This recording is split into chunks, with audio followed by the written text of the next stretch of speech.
Bienvenidos a Zoom Cubano, un programa del Consejo para la Transición Democrática en Cuba, un encuentro semanal de entrevistas y reflexiones sobre el presente, pasado y futuro de la isla, transmitidas a través de los canales de Cubanet.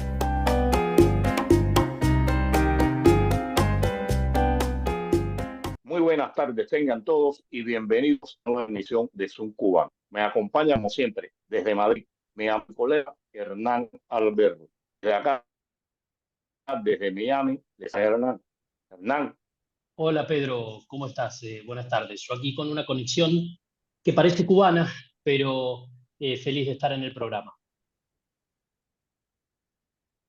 Veo que tienes problemas de conexión. Me decías que te parecía que estaba en Cuba. Oye, bueno, Hernán, hoy seguimos con el ciclo de programas dedicado a José Martí. Y como hemos dicho en otras ocasiones, de Martí los cubanos hablamos mucho y conocemos poco. Y hoy vamos a tratar Martí y la emigración. También se conoce poco de la emigración. La gente sabe que Martí emigró y que recaudó el dinero de los tabaqueros de Tampa, pero hasta ahí es increíble cómo han ocultado a nuestro Martí. Y bueno, para hablar del tema, tenemos acá la presencia de Julio M. Skilling, politólogo, escritor, director de Patria de Martí y de The Cuban American Voice. ¿Qué tal, Julio? ¿Cómo estás? Pero más bien, Pedro, gracias a Dios y un placer estar contigo.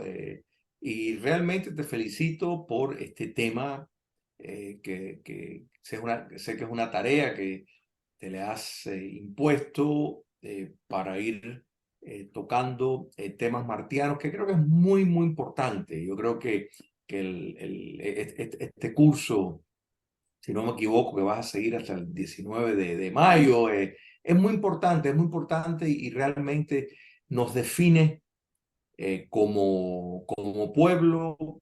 Y cuando pensamos en esa Cuba nueva, esa Cuba libre que llegará en algún momento, la doctrina martiana debe ser un fundamento principal en eso que nos marca, y por eso yo creo que programas como este no, nos sirven no solo por el contexto histórico que puede ofrecer, sino la relevancia con los tiempos que estamos viviendo.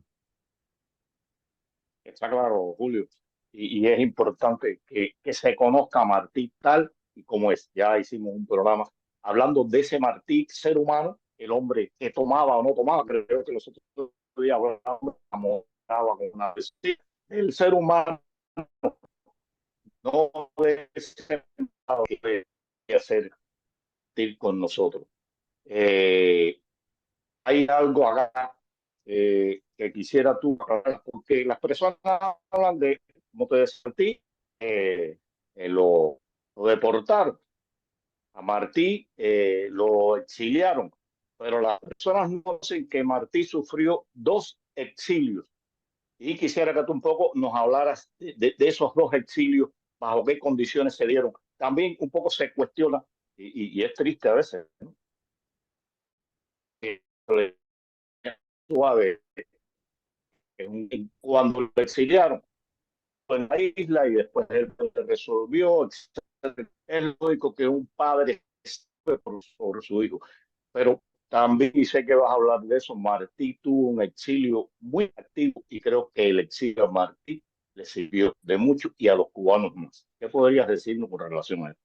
Fíjate, Pedro, tú tocaste un punto que me parece un excelente punto para iniciar un trampolín, como quien dice, y eso es que el régimen castrista no ha querido enfatizar demasiado en algo que es, o sea, tan importante, que es la vida exiliada de Martí, la vida de esa nación cubana que vivía fuera del territorio. Y primero hay que resaltar que Cuba, precisamente la guerra, o sea, España ayudó a las fuerzas independentistas de los Estados Unidos.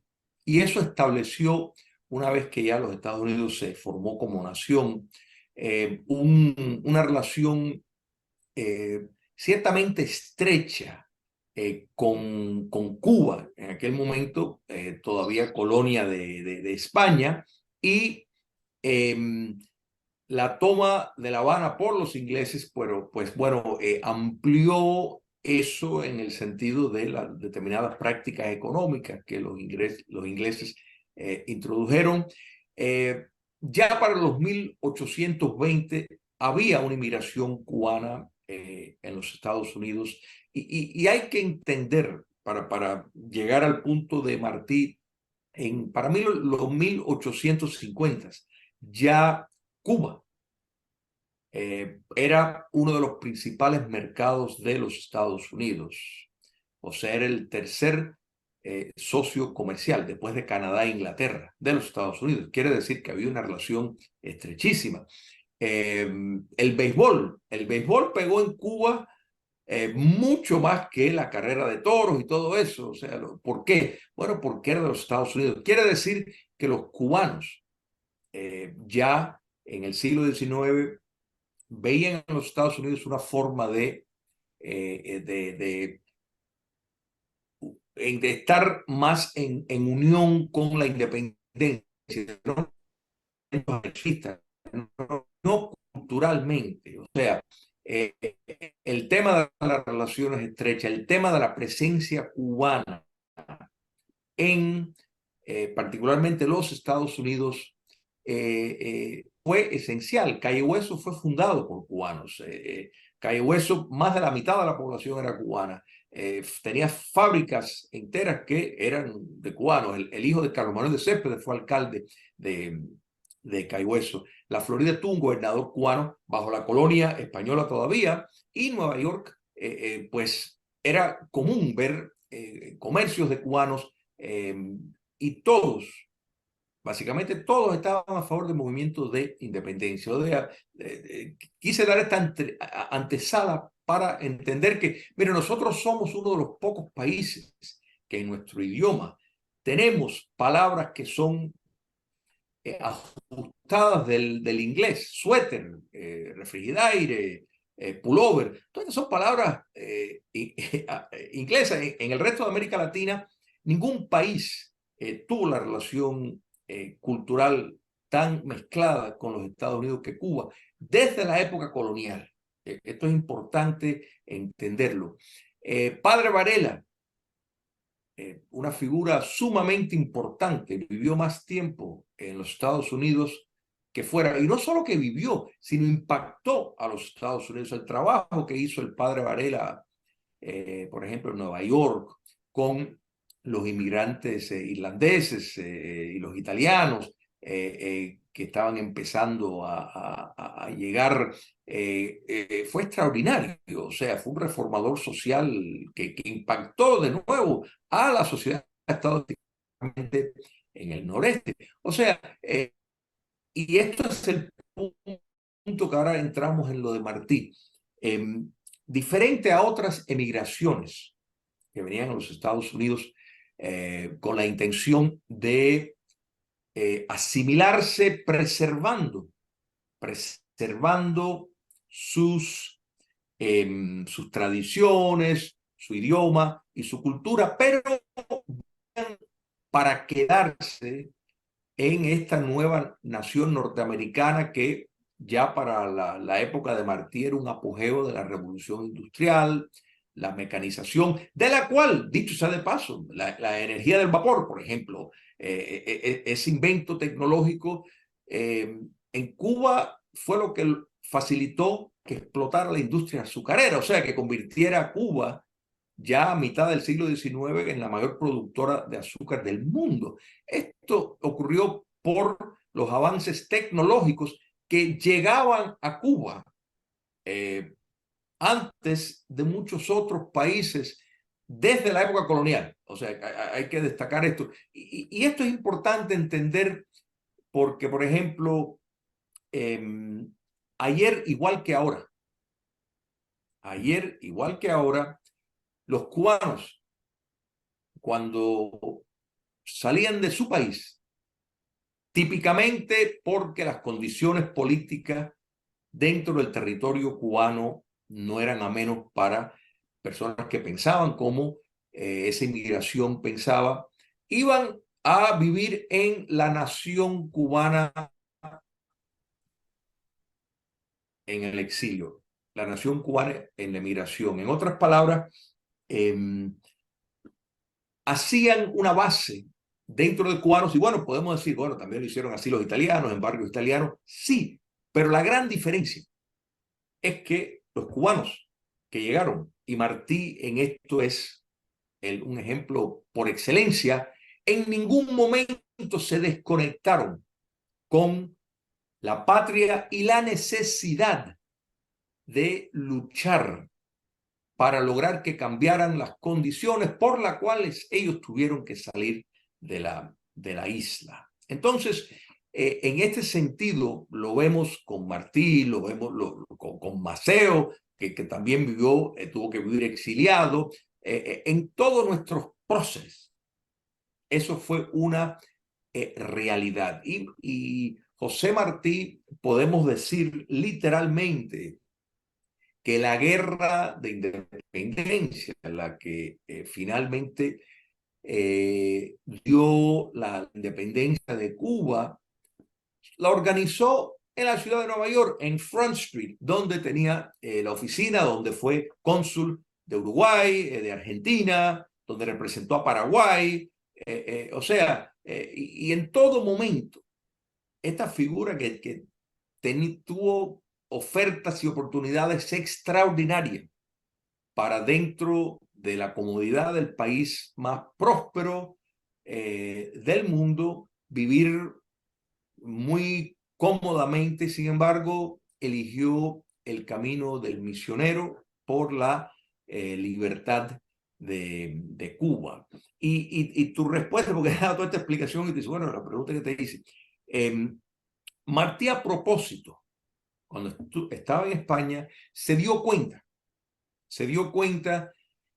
que era en los Estados Unidos donde el movimiento de la independencia podría dar más fruto. O sea, él se dio cuenta que la solidaridad de españoles que abrazaban, por ejemplo, el concepto republicanos, eran, bueno, república para España, pero no para Cuba.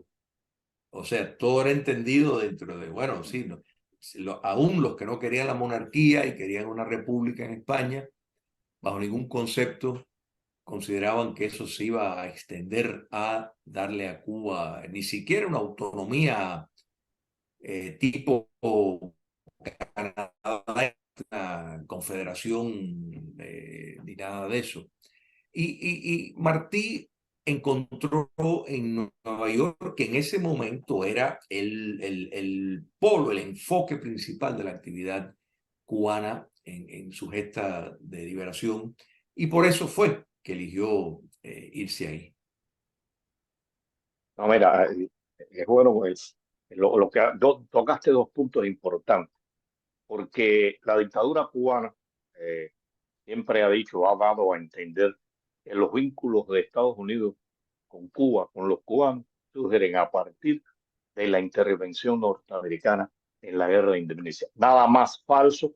Son vínculos que vienen desde mucho antes. Tú has puesto ejemplos muy claros de cómo se desarrolló la relación. Has puesto ejemplos muy claros cómo esta relación ayudó al desarrollo industrial de Cuba, y también has puesto en contexto cómo aquel exilio de la guerra de independencia y este exilio actual nunca se olvidaron, siempre estuvieron pendientes y luchando cada cual a su manera por lograr la independencia. O sea, hay pueblos, hay ciudadanos de otros pueblos y se olvidan.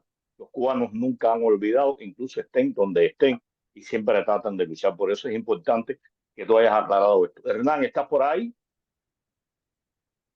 Estoy, Pedro, con mala conexión, pero resistiendo. Eh, A ver, recién Julio mencionaba un tema que es bien interesante, que es la cantidad de exilios importantes que tuvo Cuba. Porque mencionaba el caso de Martí, el caso de Mateo, y de cómo en esos diferentes periodos nunca dejaron de conectar, digamos, de mantenerse unidos a, eh, a su patria. Más allá de que puede parecer evidente y de que un poco mencionaste, Julio, este tema, me gustaría que profundizaras en, en, en- en si te resulta llamativo y en cuáles son los motivos por los reiterados exilios de Cuba. Porque digo, finalmente solo de este régimen ya son 60 años de un exilio a cuentagotas y a veces a chorros que se pueden ver desde la isla, ¿no? Hernán, mira, te agradezco mucho esa pregunta porque yo creo que esto es una de las cosas que tenemos que examinar y realmente es un punto que el comunismo cubano, el régimen dictatorial de La Habana, nunca ha querido enfatizar. Como Pedro bien señaló, ellos quieren pretender en ese intento de reescribir la historia, de que todo esto comenzó a raíz de la guerra hispanoamericana cubana y que es como que si de pronto en ese momento llegaron y que no había una relación previa. Y esto en la psiquis social cubana, el salir hacia el destierro en Nueva York y después posteriormente en la Florida, era en grandes medidas muy parecido a lo que es ahora. Si le preguntas a alguno de los cubanos que llegan recientemente, y esto ha sido el caso con todos los exilios, después del 59, incluso antes, en época de la República, cuando el exilio de Machado, Batista, si le preguntas si ellos se sienten como que están realmente en los Estados Unidos. Bueno, saben que están en los Estados Unidos porque tienen su sistema legal, tienen determinadas protecciones, que el sistema de libertad se les ofrece, pero sin embargo están en la nación cubana. Quiere decir que, y esto es importante entender porque el concepto de nación no requiere territorio físico. O sea, sí necesita territorio.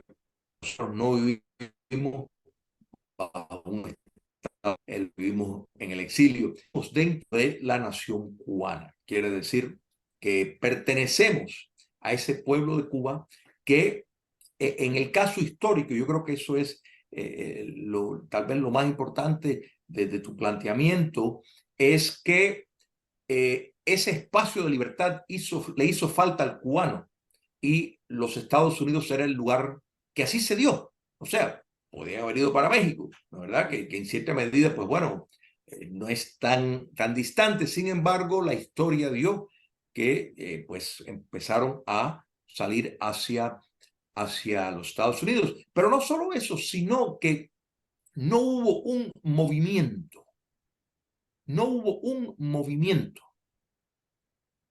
de independencia, de libertad, que no tuviera un principio en salones de pensamientos en el exilio, particularmente los Estados Unidos. Porque, por ejemplo, en la época de la colonia había muchos autonomistas que estaban en España. No quiere decir que no habrían independentistas, pero esa fuerza se encontró mucho más en los Estados Unidos.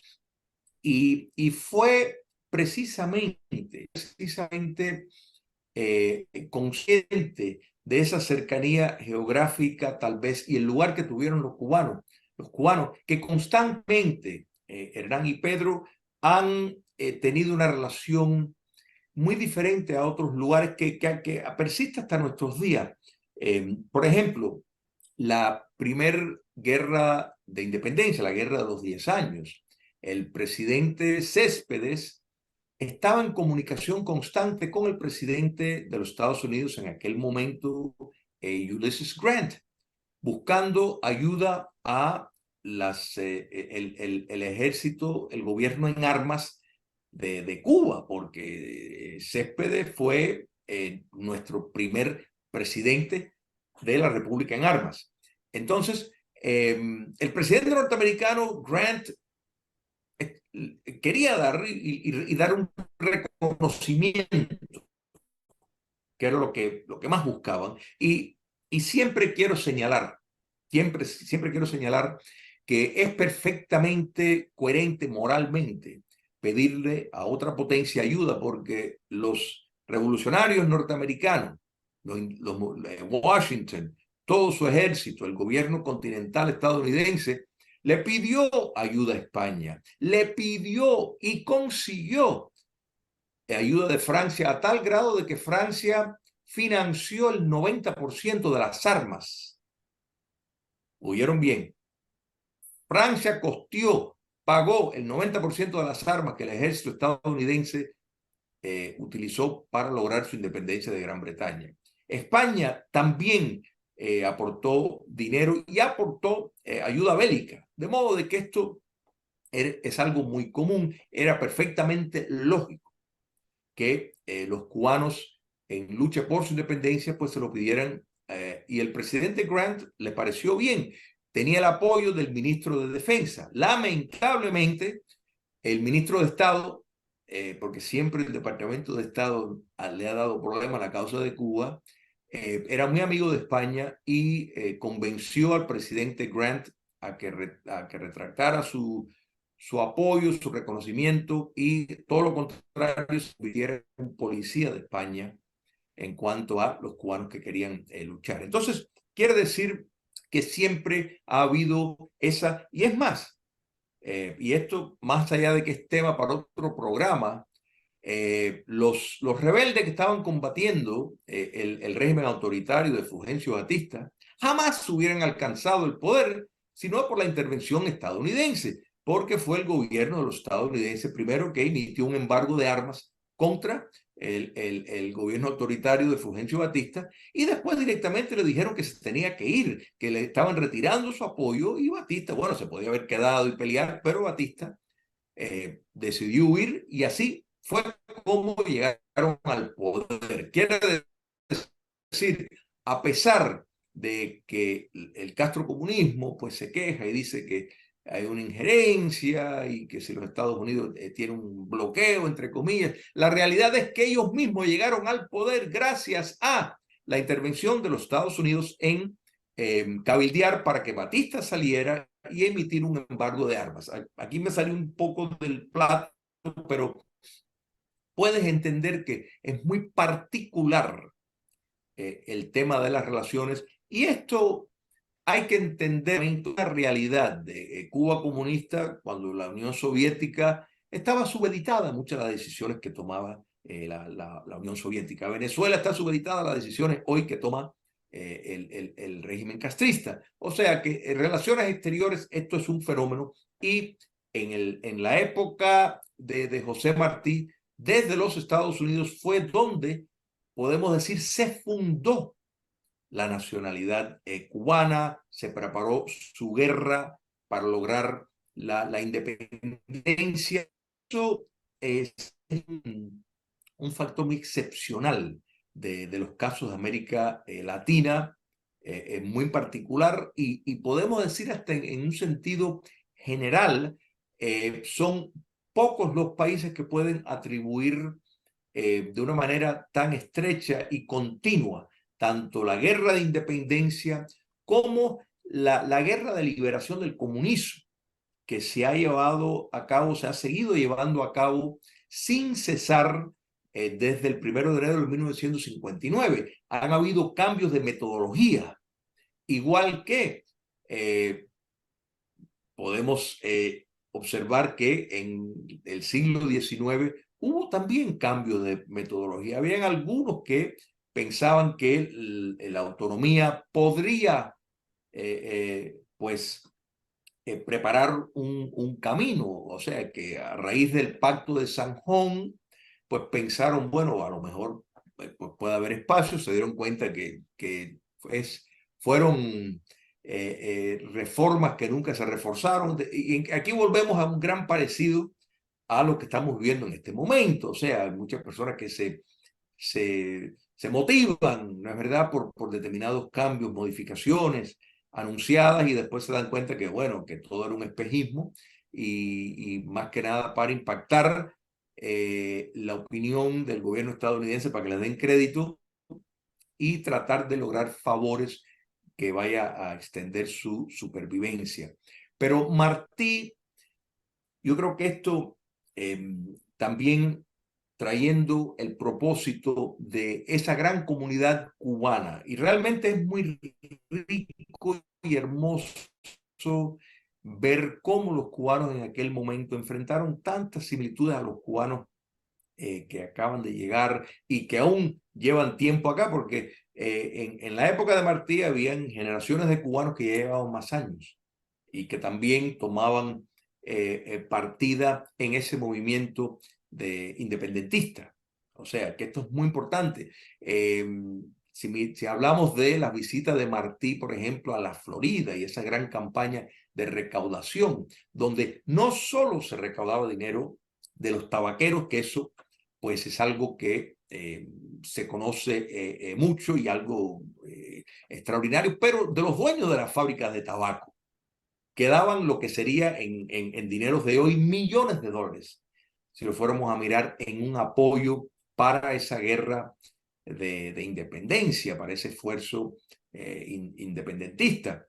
Hay una anécdota de Martí cuando los Estados Unidos tristemente pues embargó las armas que iban a ir en Fernandina, que estaban preparándose para la guerra de independencia, eh,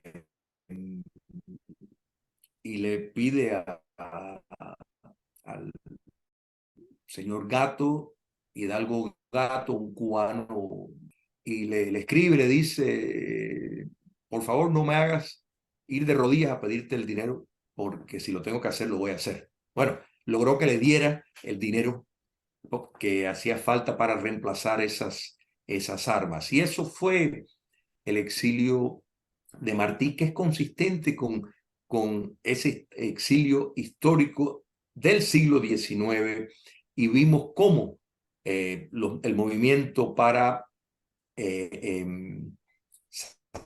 Machado del Castillo también con cubanos desde afuera. Quiere decir que hay un terreno muy fluido en noción de inmigración que rompe el molde en cuanto a otros países, a otras nacionalidades, por no decir prácticamente todas, donde habrán sus excepciones de personas que regresaron a Alemania, que regresaron a Polonia, que regresaron a Checoslovaquia, a la República Checa, etcétera, pero por lo general no se ha habido, ¿no?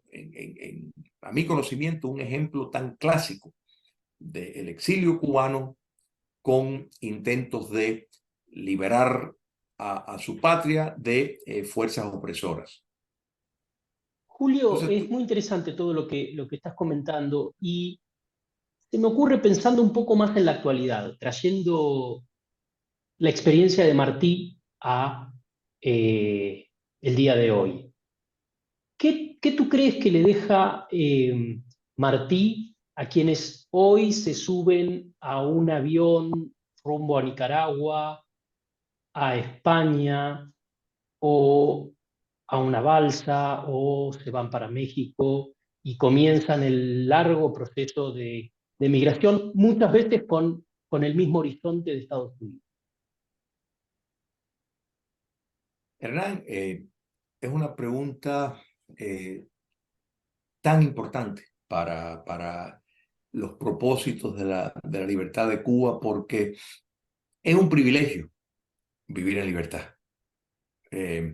Y hay que aclarar una cosa, porque a veces las personas cuando viven en cautiverio, particularmente dentro de un régimen totalitario, o sea, de dominación total, donde lo económico, lo social y lo político está en una fusión sólida, hacer una distinción de lo que es un agravio económico de un agravio político. Entonces, eh, eh, cuando una persona se puede de por qué está emigrando y puede enumerar cuestiones económicas, es una gran diferencia una persona que viene de un país democrático, donde puede haber condiciones de pobreza e incluso puede haber un modelo económico no lo más hospitable a ser, a conducir oportunidades económicas. Sin embargo, en un régimen autoritario, eh, lo político es lo que determina todo. Prueba de eso es que, por ejemplo, la casta gobernante en Cuba vive en un completamente diferente a los la realidad es algo medio surreal, porque viven en un comunista.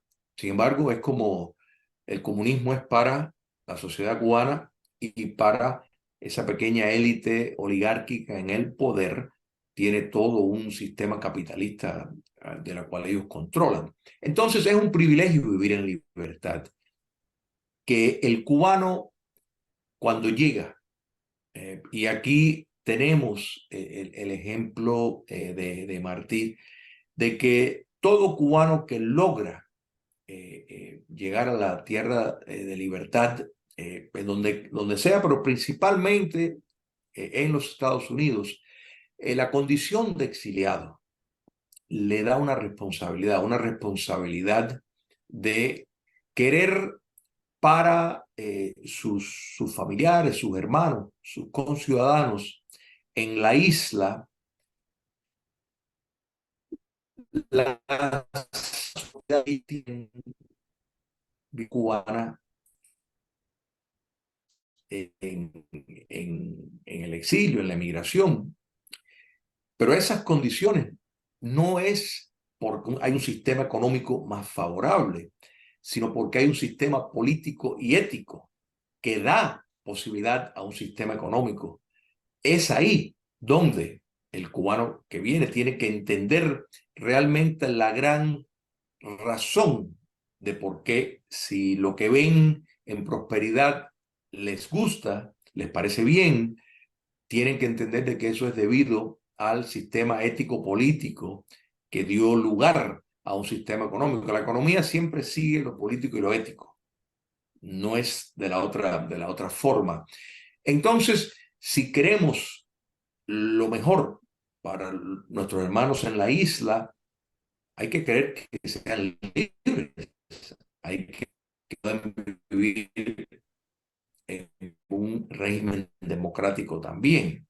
Y esto es consistente de el exilio cubano, la historia de la nación cubana en la emigración en los Estados Unidos, pero bueno, esto también aplica a Europa y otros países en América Latina, pero sin duda la nación cubana fuera del territorio es en los Estados Unidos donde tiene su mayor representación, su mayor poder, no solo económico, sino también político. Y ahí es donde está el gran compromiso. Yo creo que cuando uno vive en libertad y se tuvo que ir de su país porque las condiciones en su país no eran aptas para poder vivir dignamente, pues eso nos impone una obligación de hacer todo lo que esté en nuestro alcance para ayudar a cambiar esas condiciones por las cuales tuvimos que salir de Cuba, aunque la persona no piense regresar a Cuba, ¿no es verdad? Si ese fuera el caso, cosa que, bueno, ahí podemos más ahora dicen que tal vez no se irán y algunos, o sea, habrá una fluidez extraordinaria entre Cuba y los Estados Unidos, particularmente la Florida, pero es importante comprender, y yo creo que aquí nos estamos trasladando a la época de Martí, y que en todo momento en ese diario vivir de que había que hacer todo lo posible para lograr la libertad y la independencia de Cuba.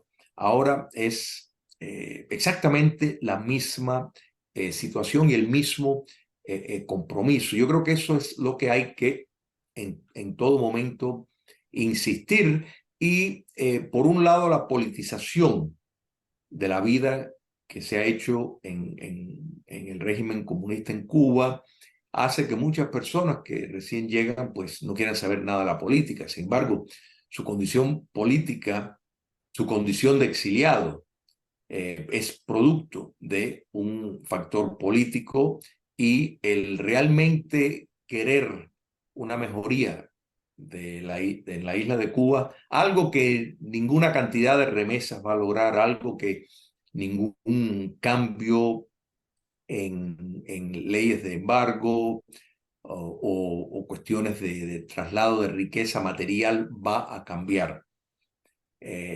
Lo importante es cambiar el sistema ético, el sistema político, y a partir de ahí es donde todos los cambios profundos pueden venir, pero esa obligación la tiene quien vive en libertad. O sea, yo creo que eso, el entendimiento es de que desde el exilio tiene mayores espacios para hacer lo que no se puede hacer en la isla. Yo creo que eso está claro y es un compromiso que lo hemos visto a través de nuestra historia y hay que, en honor a la historia, en honor a esa antorcha que se nos pasó y que se nos dio, gracias a Dios, la oportunidad de vivir en tierras de libertad, pues llevar a cabo todo esfuerzo para que esa libertad también pueda existir intramuros en Cuba. Mira, hay algo ahí y bueno, si no quieren acusar de chauvinista, que nos acuse. Yo pienso que Martí vivió pobre en el exilio porque quiso, porque fue cónsul, fue periodista, oportunidades de haber permanecido tranquilo y viviendo para sí, la tuvo. Sin embargo, hay una grandeza en él, renuncia a toda esa posibilidad que tiene, sin haber participado en la guerra, sin haber disparado un tiro, logra desde el exilio unir a todos esos generales, a todos esos guerreros. Hace un periplo por América, por Centroamérica también. Yo creo, no conozco un caso de un líder que desde el exilio organice una guerra que lleva a la independencia del país. Yo no conozco otro caso. ¿Pudieras hablarnos un poco de esto? ¿No? Y que murió en esa guerra por la cual convocó, que es también una excepción, porque incluso miramos los Estados Unidos, Washington, jefe de la fuerza rebelde. Martí es realmente, yo creo que en esto hay mucha profundidad sobre Martí, porque precisamente el difunto tirano Fidel Castro quiso, de una manera totalmente fraudulenta, apoderarse de Martí y dar a entender de que él fuera heredero de lo que quiso Martí, nada que ver. O sea, Martí veía en el sistema norteamericano, veía las grandes virtudes que tenía y veía los defectos como tiene todo sistema. O sea, particularmente en la época que le llegó a vivir la revolución industrial, todo tipo o sea, nosotros que hemos vivido la revolución electrónica, la verdad, pues hemos visto los desajustes en las economías, cómo han cambiado la forma en que vivimos por la tecnología, y eso ha desplazado muchas personas que tenían determinados trabajos. Esto también ocurrió. Real York fue un centro donde eso pues se veía muy palpable, pero Martí se enamoró del hecho de que las personas podían votar libremente, que había libertad de expresión, y señaló las cosas que el exceso en consumo, que yo creo que eso, o sea, son críticas válidas y es parte de un régimen democrático. Lo que pasa que el castrocomunismo pues siempre ha querido escoger y estructurar la historia, cortándola a pedazos y tomando lo que dijo esto, tú, y quieren sacar las otras cosas, sus grandes críticas al marxismo, al comunismo. Entonces quieren tener un mapa que sirve sus intereses, y eso es muy lamentable, pero por eso es que hay que precisar y volver a Martí para precisamente decir la historia completa, no la narrativa editada que ellos han querido hacer. Es más, si buscas muchos comunistas de la época de la República, intelectuales que señalaban a Martí y reconocían que no era comunista, reconocían que no era marxista. Lo que pasa que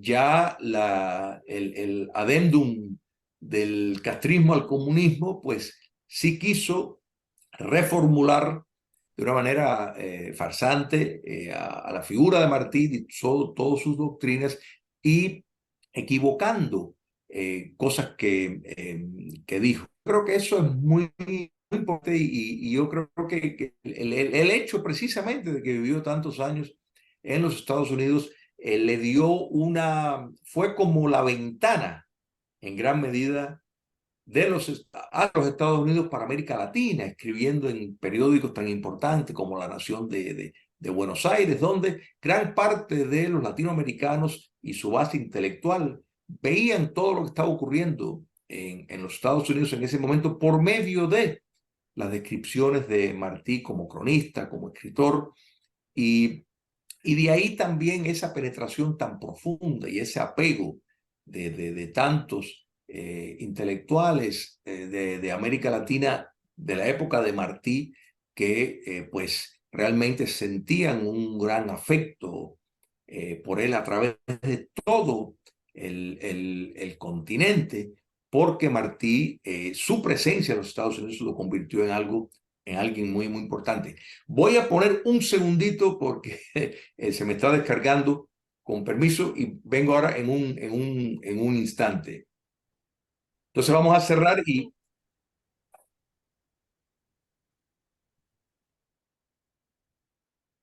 Hernán, Sí, sí, adelante, Pedro. Hernán. No, yo no, yo quería ver si Julio, porque bueno, el dios Crono nos marca, como siempre he dicho, a ver si él quería hablar, a puntualizar alguna situación con respecto a Martí y el exilio, algo que él quisiera dejar sentado sobre este tema. Fíjate, Pedro Hernán, es muy interesante. Martí, pues, sufrió muchos disgustos, de nuevo la toma de las armas por parte del gobierno estadounidense en el exilio. Eso fue muy decepcionante.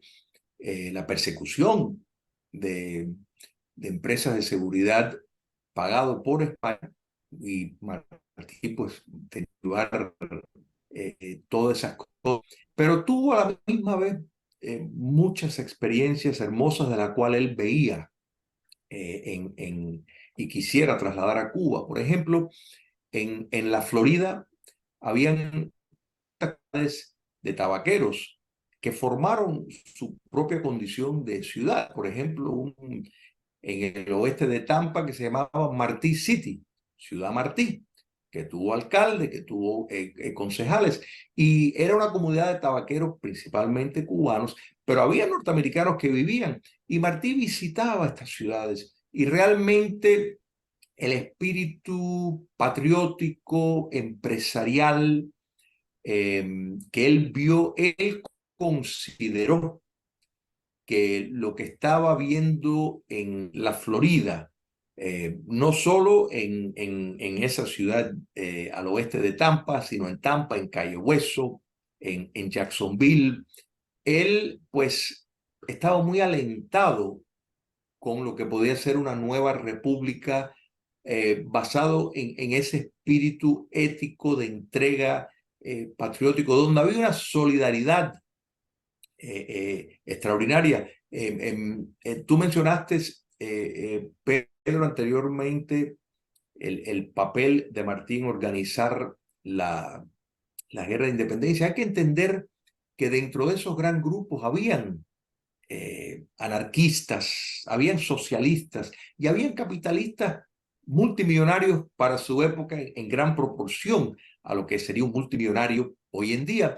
Y Martí, un fiel creyente en la noción de interclasismo, no crea para nada en el concepto de lucha de clases ni nada de esa, donde logró unir fuerzas al mero poder balancear y poder ser un punto de atracción tanto a una persona muy pudiente económicamente como alguien que escasamente tenía recursos materiales y que pudo integrar polos ideológicos de grandes extremos sin renunciar a principios que quedan en las bases del Partido Revolucionario Cubano, en el Manifiesto de Montecristi y otros documentos que nos dejan ver realmente un sentido de que era necesario a la justicia, de que uno tenía que perdonar al arrepentido y quien no iba a seguir cometiendo errores, o sea, que no iba a seguir insistiendo en esa política. Yo creo que es un mar de profundidad lo que podemos aprender de Martí y mirarlo aplicado a nuestros días, a la época que estamos viviendo. Y recalco estas, porque esto también es algo de que el comunismo cubano no ha querido enfatizar en todos esos pronunciamientos. Muy atractivo. Es más, Martí veía en las comunidades cubanas en la Florida como algo mucho más importable para una nueva república que, por ejemplo, los cubanos que viven en Nueva York, por la diferencia de clima y, por supuesto, la predominancia de otras culturas y nacionalidades en una mega ciudad como Nueva York, comparado a lugares como Cayo Hueso, como Martí City, como Ybor City, donde los cubanos tenían una gran influencia políticamente, y podemos decir que hay un gran paralelismo a lo que vemos hoy, que dicho sea de paso, esto es una de las grandes frustraciones del régimen castrista hoy en día, porque es precisamente esa nación cubana que vive en el exterior y que tiene una presencia política no solo en Washington, sino también en Europa, en Canadá, que logra determinadas políticas que no les convienen al régimen castrista. Entonces, volvemos a la necesidad de tener un apego a nuestras raíces, y José Martí y su estadía en el exilio es una gran lección y una fuente de riqueza de la cual esa nueva Cuba que vendrá se puede nutrir. Bueno, solo nos queda, Hernán, agradecerle a Julio por su participación en el programa y poner en contexto un grupo de aspectos de la vida de Martí, del pensamiento de Martí y de la emigración desconocidos para muchos cubanos. Esperamos poder contar con él para otros temas sobre Martí o sobre la Cuba que pensamos. Hernán, Con mucho gusto, Pedro y Hernán. Y como decimos Hernán, siempre, entonces dejamos hecha la invitación para toda nuestra audiencia para el próximo sábado a las 5:30 de la tarde por los canales de Cubanet.